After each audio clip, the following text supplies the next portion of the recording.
성령 하나님 이 시간에도 성령 하나님 앞에 우리가 서고 또한 예배를 드리며 나아갑니다. 성령 하나님 우리 안에 충만하게 역사해 주시기를 우리가 간절히 구하며 나아갑니다. 성령 하나님 우리를 지배하여 주옵소서. 성령 하나님 우리를 점령하여 주옵소서. 우리의 모든 육신의 소욕들을 내려놓고 성령 하나님의 소욕을 쫓아 나아갈 수 있도록 우리를 말씀하여 주시고 가르쳐 주옵소서. 감사드리며 예수님의 이름으로 기도했습니다. 아멘. 오늘 우리가 함께 나눌 말씀을 같이 읽겠습니다. 디모데후서 3장 16절 말씀입니다. 모든 성경은 하나님의 감동으로 된 것으로 교훈과 책망과 바르게 함과 의로 교육하기에 유익하니. 우리가 잘 암송하는 그런 말씀입니다. 모든 성경, 모든 성경, all scripture. 여기서는 구약의 말씀이긴 하죠. 모든 성경은 하나님의 감동으로 된 것으로, 영어 표현으로는 God breathed it. 하나님께서 숨을 불어넣어 주신 것.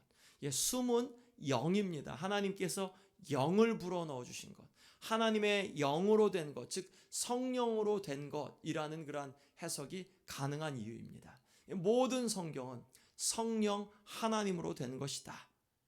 그래서 하나님의 성령으로 된 것이기 때문에, 영으로 된 것이기 때문에 교훈과 책망과 바르게 함과 의로 교육하기에 유익하다는 말씀입니다. 모든 성경은 성령으로 말미암았다. 그래서 이런 표현이 가능하죠. 성령은 성경의 저자이시다. 여러분 요즘에 성경 말씀 많이 읽으시잖아요. 하나님의 말씀이 누가 지으셨냐? 성령께서 지으셨다라고 말씀하시는 거예요. 물론 성경의 저자는 하나님 아버지라고 해도 틀린 말씀이 아니죠. 답이 아니죠. 성경을 예수님이 말씀하셨다, 예수님이 저자시다라고 해도 신약의 많은 말씀이, 복음서의 대부분의 말씀이 예수님의 말씀이니까 틀린 말 아니죠. 그리고 또 성령은 성령께서 성경의 저자다, 이렇게 말씀해도 말이 된다는 말씀입니다. 그리고 성경이 그것을 힘있게 지지한다는 말씀입니다. 한번 볼게요. 디모데후서 3장 16절 말씀 조금에 있는 것처럼 하나님의 성령으로 기록된 말씀이죠. 한 말씀 더 볼게요. 베드로후서 1장 21절 말씀이 이렇게 말씀합니다. 예언은 언제든지 사람의 뜻으로 낸 것이 아니요. 예언 하나님의 말씀, 그렇죠?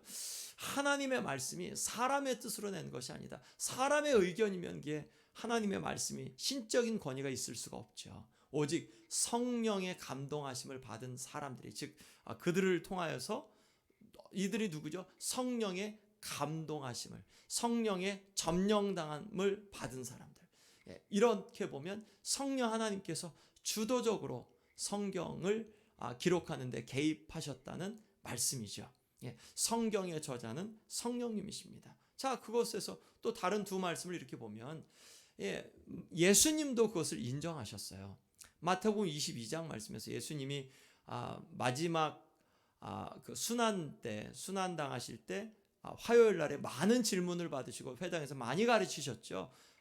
그 사두개인들에게 그 부활을, 또한 그 가이사에게 그 세금을 가이사에게 바쳐야 되느냐 마냐, 그런 질문도. 그런데 예수님이 한 가지, 나머진 다 질문을 받으셨는데 한 가지 질문을 하셨어요. 이 질문을 하실 때 거기에 있던 사람들이 대답을 하지 못했어요. 어떤 질문을 하셨냐면 그리스도가 누구의 자손이냐라는 질문을 하셨어요. 당연히 다윗의 자손입니다 라고 대답했죠.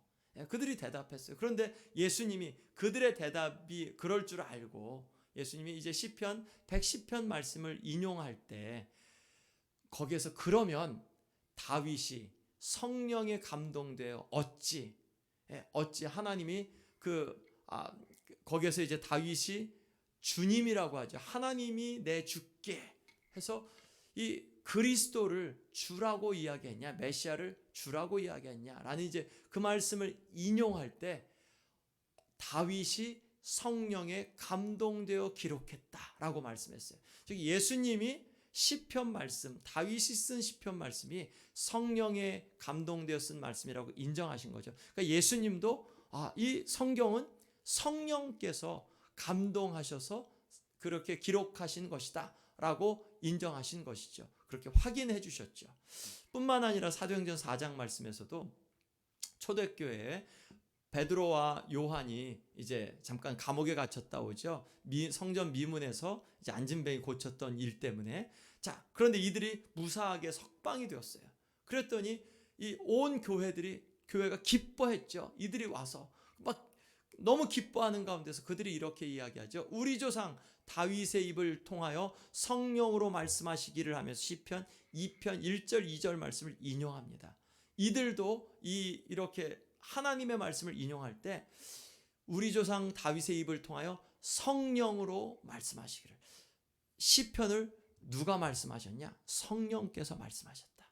다윗의 입을 통하여서 성령이 말씀하셨다.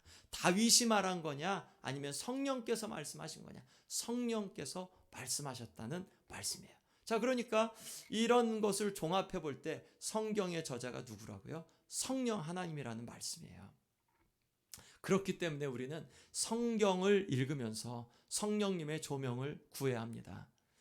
이단이 왜 이단이 되죠? 개인의 생각과 체험, 경험들을 성경 위에 두니까. 나 이런 경험했어. 이런 환상 봤어. 나 이런 체험이 있었어.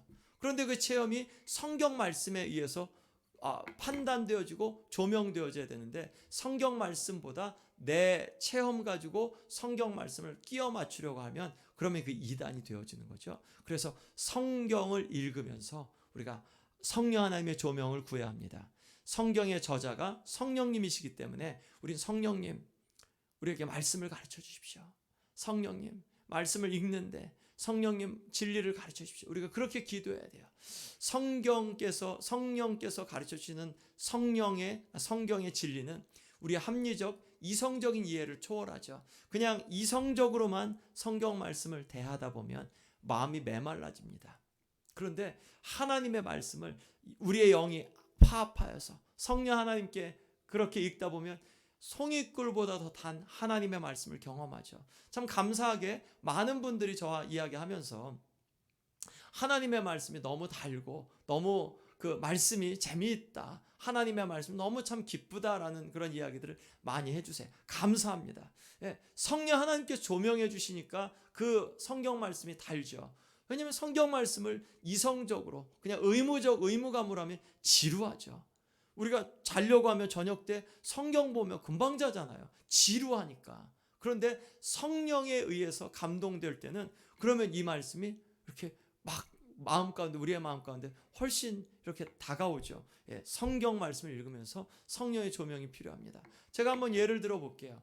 성령의 조명이 없을 때 우리가 십자가가 우리를 구원한다라는 것 다 믿잖아요. 자, 그런데 십자가의 복음에 대해서 아무리 들어도 무관심한 단계가 있어요. 내가 들었나?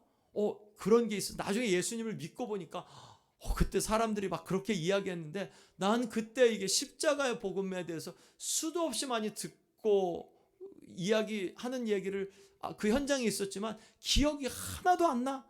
성령 하나님의 조명이 없을 때는 그러면 이런 무관심, 또 들어도 이해가 안 돼. 듣기는 듣는데 그냥 머릿속에선 다른 생각이 돼요. 십자가의 복음에 대해서 성령 하나님이 조명해 주지 않으시면 그럼 듣기는 들어도 내 마음에 아무런 느낌이 없어요. 이해는 돼요.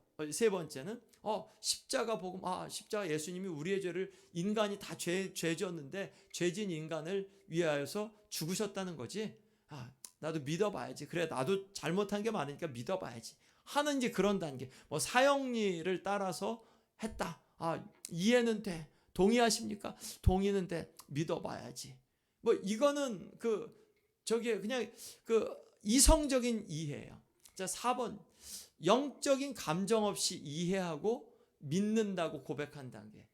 우리 모태신앙 같은 경우 성령 하나님께 조명함이 없이 인격적인 만남이 없으니까 이 십자가 복음에 대해서는 설명도 할 수 있어요. 그리고 이게 왜 그런지 그냥 거기에 대해서 이야기해 줄 수 있어요. 그리고 나 믿어 라고 이야기해 줄 수 있어요. 그런데 마음으로는 하나도 기쁜 마음도 없고 이것이 내 삶 가운데 주는 변화가 하나도 없어요. 그냥 교회를 다니는 그냥 그 정도밖에 안 돼요. 자, 다섯 번째는 그러니까 성령님의 조명이 없을 때 영적인 감정이 없어요. 근데 믿음을 반복해서 고백하고 교회에서 봉사도 열심히 하고 성찬에 참여하면서 믿어보려고 여전히 노력해요. 그리고 믿는다고 생각하고 그 가운데 있지만 그런데도 이게 뭐가 좀 이상하긴 이상한데 그런데 뭐 이런 건가 보다 하고 그냥 무미건조하게 이렇게 신앙생활하는 단계예요. 자, 그런데 만약 성령의 조명이 있을 때 십자가 복음에 대해서 조명이 있을 땐 이렇게 달라져요.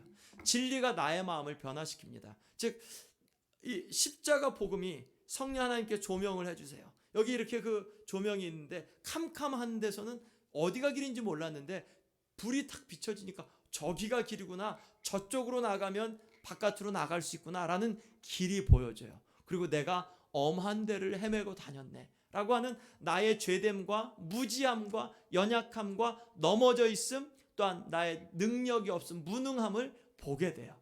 그리고 하나님께서 보여주신 이 길로 나아가는 거죠. 나의 마음이 변화돼요. 이 길을 보고 내가 죄인이었구나, 내가 이렇게 연약하구나 라는 그런 인식과 하나님께서 보여주신 이 길에 대한 그런 분명한 인식이 보이고, 길이 없는 가운데서 헤매다가 길을 보면 어떤 마음이 들죠? 기쁜 마음이 들죠. 빨리 저기를 가야 되겠다라는 생각이 들죠. 성령 하나님이 우리의 마음 가운데 성경을 통하여서 조명해 주실 때는 이 길이 진리네 라는 유레카, 아하, 아멘, 하나님, 이런 마음이 들게 되죠.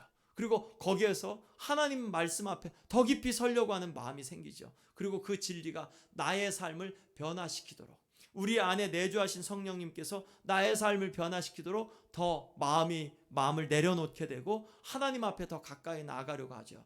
마치 예수 그리스도 안에 거하는 자들이 절로 가시를 맺는 것처럼 성령 하나님에 의해서 이 길을 발견한 자들은 그 삶 가운데 성령 하나님께서 더 힘있게 나를 주장하시도록 우리의 삶을 내어놓는 그런 삶의 모습들로 가게 됩니다. 그리고 그 믿음에 나의 온 삶을 거는 그러한 단계가 그러한 가운데서 이렇게 보여지게 되죠. 뿐만 아니라 거기에서 이 땅 가운데 부흥의 도구가 되기를 원합니다. 하나님, 우리의 가정을 구원시켜 주시옵소서. 하나님, 내가 만난 하나님, 내가 본 이 길, 진리의 길, 선명하게 보이는 이 길, 하나님, 다른 사람들도 오게 해주십시오 라고 그 가운데 부흥의 도구, 구원의 도구, 하나님의 그러한 영혼 구원의 도구가 되기를 갈망하게 되죠. 부흥, 성령 하나님의 역사입니다. 보여주실 때 여러분, 우리는 이 시대 가운데 지금 갭을 보아야 합니다. 하나님의 말씀을 보면서, 하나님의 말씀은 우리 믿는 자들에게 주신 그런 넘치는 영적인 축복을 주셨는데, 이 한 상 크게 차려주셨는데 우리는 그냥 눈앞에 있는 한두 가지 음식을 먹으면서 배불러하고, 혹은 한두 가지 음식을 먹으면서 이게 전부인 것처럼 그냥 할 수 없지 뭐라는 그냥 그 마음으로 있는 우리의 모습을 봐야 돼요. 하나님께서 성경 말씀에서 얼마나 크게 우리에게 잔치상을 차려주셨는지 저와 여러분들이 봐야 합니다. 갭을 봐야 돼요. 그리고 우리의 마음이 어디에 있는지 봐야 합니다. 복음에 대한 조명이 있음에도 불구하고 메말랐다면, 복음에 대한 조명이 있는데 그럼에도 불구하고 내 마음이 답답하다면 이것은 충만함의 문제입니다. 마치 배터리가 다 떨어진 그런 셀폰에, 핸드폰에 배터리 충전을 다시 하듯이 성령 하나님, 내 안에서 충만히 역사하여 주옵소서. 그런데 배터리에 충전을 할 때 분명히 우리가 성령 하나님께서 우리 안에서 힘을 더 차지하실 때는, 그럴 때는 우리의 육신과 우리의 죄가 함께 동시에 죽어지는 것, 성령 하나님이 커가시고 우리의 육신과 우리의 또한 그 생각들이 죽어지는 것, 그것이 동시에 일어나죠. 우리가 하나님, 성령 하나님, 내 안에 힘있게 역사하여 주옵소서. 성령 충만함은 다른 의미로 말하면 내 육신이 죽어지는 것을 의미합니다. 성령 하나님, 우리 안에서 그렇게 충만하게 하여 주옵소서. 말씀 앞에 서며 우리가 성경 말씀을 읽으면서 성령님 가르쳐 주십시오, 이렇게 우리가 기도해야 됩니다. 성령님, 성경의 진리를 가르쳐 주십시오. 어쩌면 나 예수님 사랑 알아 라고 그냥 그것으로 끝날 수 있는데, 아니요, 대속해 주신 사랑을 간절히 알기 원합니다. 더 깊이 알기 원합니다. 왜냐하면 우리가 알고 있는 십자가 복음, 부활의 복음이 그게 전부가 아니고 그 깊이 더 깊은 그런 축복, 거기에서 뿌리를 내린 훨씬 더 많은 그런 선물과 축복들이 있음을 우리가 성경 말씀에서 발견해야 합니다. 그래서 우리는 주님, 성경의 진리를 가르쳐 주십시오. 대속해 주신 사랑을 간절히 알기 원합니다. 라고 주님 앞에 기도하며 나아가야겠습니다. 여러분, 우리 이 시간 함께 같이 통성으로 기도하겠습니다. 우리가 하나님의 말씀을 읽는 것이 단순하게 책을 읽는 것처럼 그렇게 혹은 신앙의 종교적인 그냥 행습으로 치우치지 않고 성경의 저자인 성령 하나님 말씀을 조명하시고 말씀을 가르쳐 주십시오. 복음을 가르쳐 주시옵소서. 깨닫게 하여 주옵소서. 우리 이 시간 통성으로 같이 여러분 있는 자리에서 함께 같이 기도하겠습니다. 성령 하나님, 말씀을 기록하신, 말씀을 또한 하나님의 사람들을 통하여서 기록하게 하신 성령 하나님, 성령 하나님 우리에게 말씀을 조명하여 주옵소서. 말씀을 가르쳐 주시옵소서. 말씀 가운데 하나님의 뜻을 보게 하여 주시옵소서. 말씀 가운데 우리를 구원하신 그 말씀을 더 깊이 보게 하여 주옵소서. 말씀을 통하여 우리에게 주신 하나님의 축복들을 더 깊이 그 가운데 목도하게 하여 주옵소서. 성령 하나님 인도하여 주옵소서. 성령 하나님 인도하여 주시옵소서. 성령 하나님 인도하여 주시옵소서. 성령 하나님 우리에게 말씀을 조명하여 주옵소서. 십자가 복음의 삶을, 대속의 사랑을 더 깊이 확인하여 주시옵소서. 또한 예수 그리스도의 부활의 복음을 더 깊이 깨닫게 하여 주옵소서. 그리고 그 복음에 그러한 아버지 뿌리를 내린 여러 가지 그러한 아버지 하나님의 신앙의 말씀들을 더 깊이 깨달아 알게 하여 주시옵소서. 우리의 성령으로 충만하게 하여 주옵소서. 성령으로 충만하게 하여 주셔서 성령 하나님 우리 안에 내주하신 성령 하나님, 우리가 죄를 미워하며 성령님께 더 깊은 자리를 드리고 성령님께 충만하게 우리의 삶 가운데 역사하시기를 간절히 소원하오니 우리의 충만 역사하여 주옵소서. 우리에게 은사 허락하여 주시옵소서. 지혜를 감당하도록, 주의 교회를 세우도록 우리에게 은사를 충만하게 부어주시옵소서. 각 사람의 은사를 부어주시며 그 은사가 또 성령의 충만한 가운데서 온전하게 사용되어지게 인도하여 주옵소서. 성령 하나님, 이 땅 가운데 우리의 세대 가운데 부흥을 보기 원합니다. 성령 하나님 부흥을 보기 원합니다. 성령 하나님 각 사람의 심령 가운데 힘있게 역사하여 주시옵소서. 성령 하나님 이 땅 가운데 영혼 구원의 역사와 부흥의 역사들을 목도하게 하여 주시옵소서. 우리 성령 하나님 이렇게 인도하여 주시옵소서. 그렇게 인도하여 주시옵소서. 이 모든 말씀 예수 그리스도의 이름으로 기도드렸사옵나이다. 아멘. 여러분들 계속 위해서 기도하시길 바라고